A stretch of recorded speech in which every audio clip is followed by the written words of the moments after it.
First of all, I'd like to thank each and every one of you that replied to my call for help this morning about a flying field.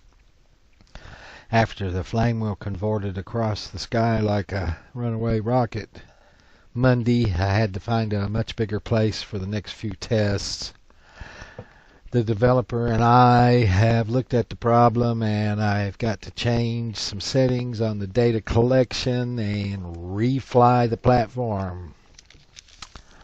We've decided that it cannot be done static.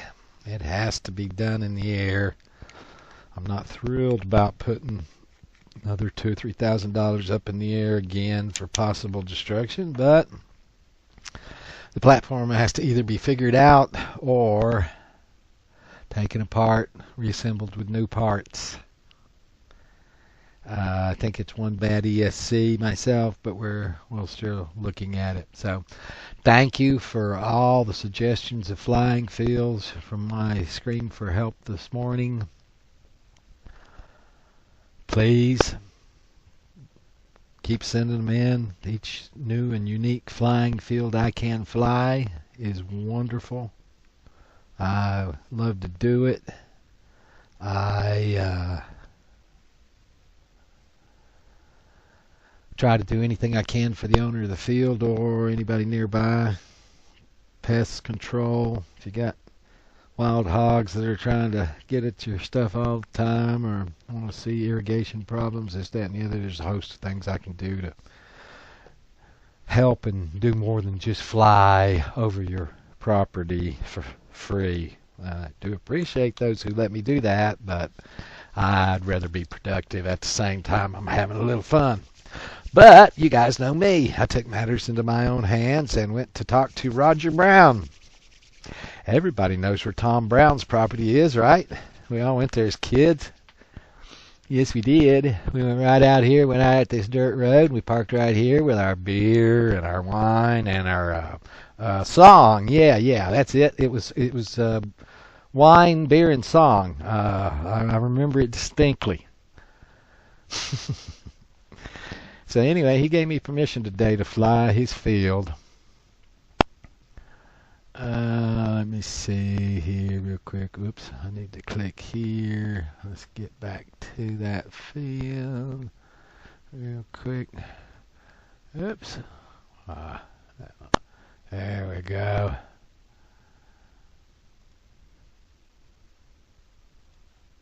You piece of junk. Fine, stay there. I'll still go up here anyway. This is Tom Brown's. We're in Flight Planner. If we go real quick and look at this property, going from here, just doing a quick rough on this. I've done a few already, and from this point right here is 1 mile. I'll come over into here a little bit. I don't want to much fly in this area because that's where the feeding troughs and stuff are for the cattle. So I'm going to kind of keep myself to like an area here of his property. Had never met him before. Met Tom Brown several times over the years. Not always in a nice way either. Sometimes he wasn't happy with me, but other times he was. When he was still alive, I flew a lot of rockets down in this corner of his field with his permission. Pulled in there at the gate. Although they weren't quite high in the air, none of them ever even went out into his property further than even the lake here. They all stayed in this area. I must have flown hundreds of them there. These houses didn't exist, etc. But anyway, his son, Roger Brown, up at the pawn shop in Black Mountain, gave me permission to fly there, and this area is 190 acres. Now, me personally,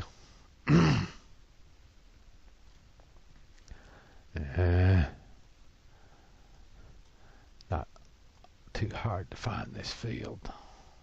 Seeing it's one of the biggest in western North Carolina, technically. And besides the fact that it abuts, the watershed and Grovestone here, and technically from Tom Brown's field here, this whole area would be open to flying if you could get permission to fly over Pisgah National Forest, because Mount Mitchell, Craggy Gardens is right here, Mount Mitchell is here. Well, I wonder if Charles Worley will give me permission to fly in the watershed. I could do some stuff in there. I have to go talk to old Charles. But anyway, down to where I do actually have permission is inside here.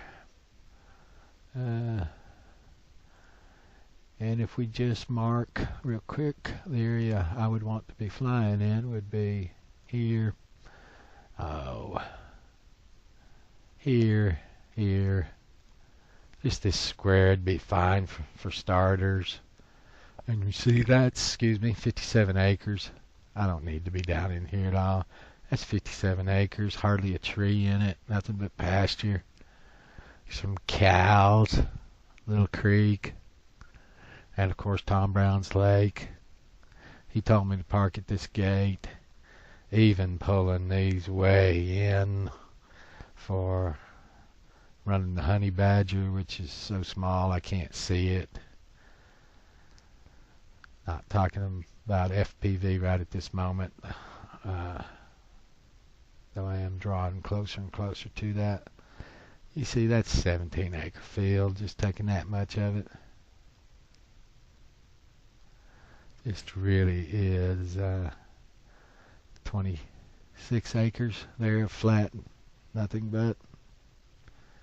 Go all the way up the roads. I mean, it's just so easy to be. 33 acres. Just going to be a wonderful place to fly.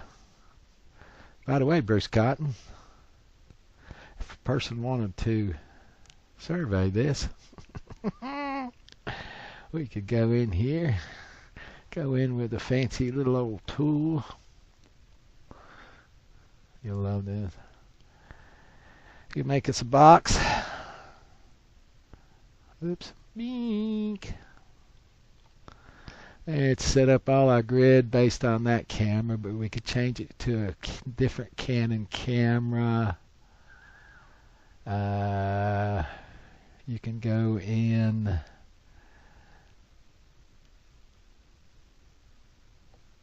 and let's say it's a 3DR Iris. You notice you tell it here the max flight time on the Iris, which is that quadcopter, is already set at 10 minutes.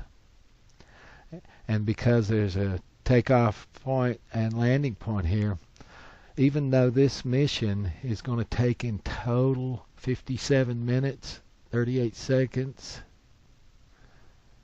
57 minutes, whatever right here, a little bit ambiguous on that. It'll just keep coming back to home for a new battery and then go pick back up in the pattern where it was previously. Or we can drop the resolution. Oops, that's raising the resolution, isn't it? We can drop the resolution down to raise the resolution with more waypoints. Jiminy Cricket, 5 hours, 10 minutes, 7,298 images overlaid over each other. You talk about better than satellite. Goodness gracious. Flight time, 310 minutes. Ground resolution, 0.52 centimeters. You can even do good. This right here is 49 centimeters. Oops.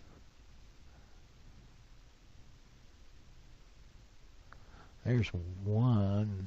I'm trying to hit 1 centimeter. There we go. We'll call that 1 centimeter on the ground. It's 2 hours, 47 minutes for their 3D robotics aircraft that runs 40 minutes. That's what? 1. It's about 6 hours of flying time. You could probably do that in one day. Take your 2,000 images and go home, and you can see everything on that property with a 1 centimeter resolution. Much better than a satellite shot. Anyway, just playing around there. So I was quite thrilled that I was really quite thrilled that a lot of you suggested fields. That made me feel really good that people cared enough to suggest places for me to fly. And I still have 2 or 3 others that I called and physically talked to today that I still have to investigate. And please keep suggesting new fields to fly, because each one will be unique for me to fly, and hopefully I will find new and unique ways to help the owners of the field or the nearby people who live nearby them somehow. Keep the wild boar off your property. Chase the deer on your property towards your tree stand. Whatever you want done. So I'd like to fly any field I can get to fly. Anyway, thank you all for doing that for me. Thank you all for the suggestions you gave me. It helped a lot. I'm really excited about flying at Tom Brown's property. I think his sons are doing a good job. And I really appreciate Roger Brown and the Pawn Shop in Black Mountain for letting me use this area for experimentation and stuff. Y'all have a good one. Thank you.